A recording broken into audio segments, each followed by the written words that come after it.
Hello, and welcome to another Apple This podcast. Hey, Dave Nason here, taking a look at Face ID on the new iPhone X.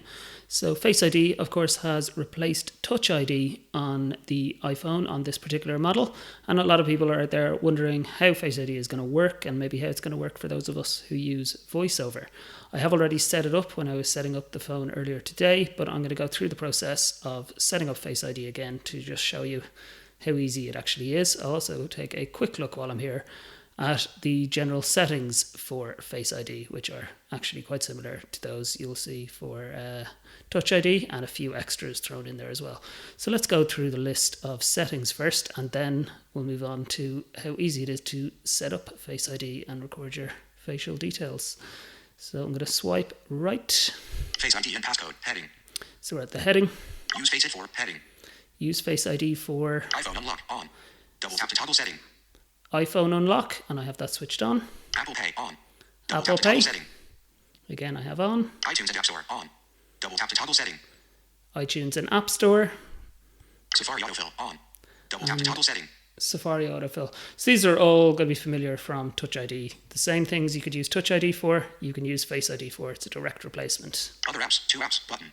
And then you've got other apps, and at the moment I've set up with two of those. So that's one of my banking apps and 1Password as well I have set up so far with Face ID. And again, it just directly replaces Touch ID, which is great. iPhone can recognize the unique three-dimensional features of your face to allow secure access to apps and payments. About Face ID and privacy, link. There's a link there if you want to get more info from the website. Attention, heading. Now, here's a section about attention. So this is an interesting area. So people were wondering, what if I can't look directly at the camera? Can I still use Face ID? And the answer is yes, because there is this mode that you can switch on or off for whether you need to be actually looking directly at the camera or whether your face just needs to be in view of the camera. And they call this attention. So I'm going to swipe right. Require attention for Face ID, off. Double tap to toggle setting. So require attention for Face ID. I have it switched off, and something to note is that if you turn VoiceOver on during the setup of your phone and then do the Face ID setup, it will automatically set this to off because we're a VoiceOver user. The thing to be aware of course, is that it is potentially slightly less secure because your face or your eyes don't need to be focused on the camera in order to unlock your device in this case. So to be aware, you will find that it will be switched off by default. So it's up to you really if you want to try it with or without attention mode and see how you get on. True Depth camera will provide an additional level of security by verifying that you are looking at iPhone before unlocking. Some sunglasses may block attention detection. Attention aware features, on. Double tap to toggle setting. And then there are attention aware features. So this is separate to the attention for unlocking. This is to do with, for example, if the phone can detect whether you're not looking directly at it, and it'll dim the screen, for example, of one of the things it could do. So it's kind of battery saving features, or it'll mute the sounds for alerts if it can see, and notifications if it can see that you're actually actively using the phone and looking at the phone. Again, if you don't actually look at the phone when you're using it, perhaps because you're a VoiceOver user, you may want to switch this off. So again, trial and error, see how you get on. True Depth camera will check for attention before dimming the display or lowering the volume of alerts. Reset Face ID, button.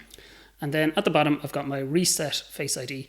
So this is going to allow me to demonstrate the process of setting up Face ID. So I'm going to double tap. Selected. Reset Face ID. Use Face ID for, heading. Okay, and when I did that, it turned all of the features that I had previously selected. It turned them off again, so I'll show you that now. So I flip through the list now. Use Face ID for, heading. iPhone unlock, off. Double tap to toggle setting. So now it says iPhone unlock off. So all these settings are set to switch to off now because I hit that reset button. Apple Pay, iTunes and App Store, Safari Auto, iPhone can attention, require attention, True Depth camera, attention aware feature, True Depth camera, set up Face ID, button. And I've just flicked down through the options to get to a button that has appeared there now called Set Up Face ID. So let's select Set Up Face ID. Cancel, button. We have a cancel button. I'm going to swipe right. Animation of a head gently moving in an outward facing circle.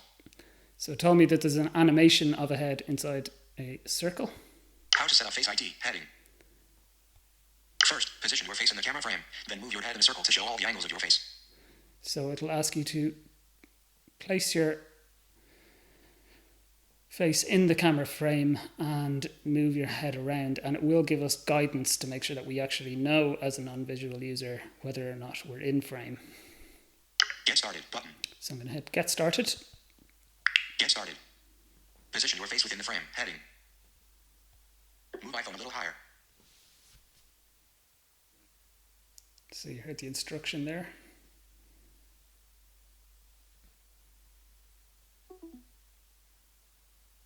Reposition your face within the frame. Heading. Hold the device in front of your face at a distance of 25 to 50 centimeters. Position your face within the frame. Heading.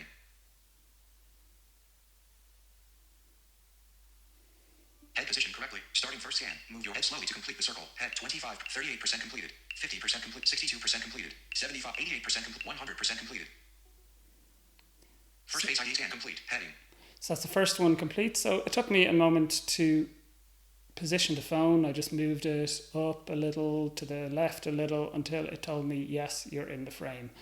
It's about an arm length away from my face, if you want to know the position of the phone, to where I am. So it's my arm is not entirely stretched out in front of me, but mostly stretched out in front of me, and that seemed to be the right distance, and I just managed to position it rightly. Once I got that sound to tell me that I was in the right position, it asked me to move my head, and it gave me a percentage number, so that I just literally turned my head like a clock face, just so that it could see all parts of my face. I'm now going to swipe right, because it does this twice.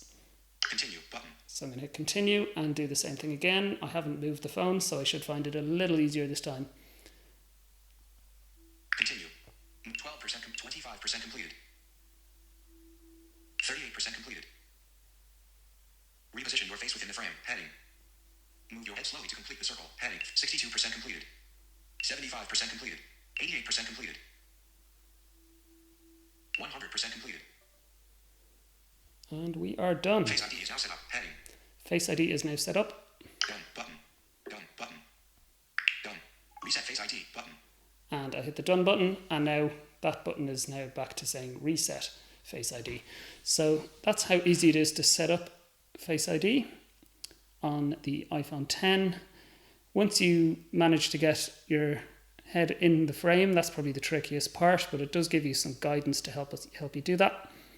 And from there on in, then you can choose to have it set up for unlocking, for using Apple Pay and so on. And as you go into apps that will allow it, such as 1Password, for example, it will ask you for permission. Do you want to use Face ID for this app? Yes or no?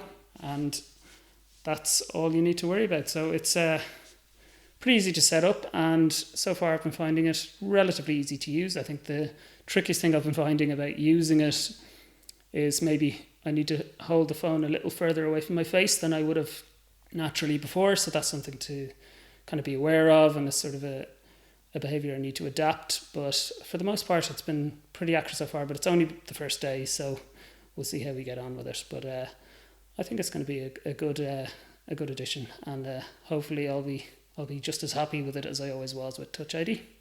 Cool, thanks for listening. Any questions, be sure to check out appleviz.com and post on the forum. Thanks very much. This podcast has been brought to you by the community of AppleViz. For the latest in resources and tips and tricks to help you get the best experience from your Apple device, visit us online at www.appleviz.com.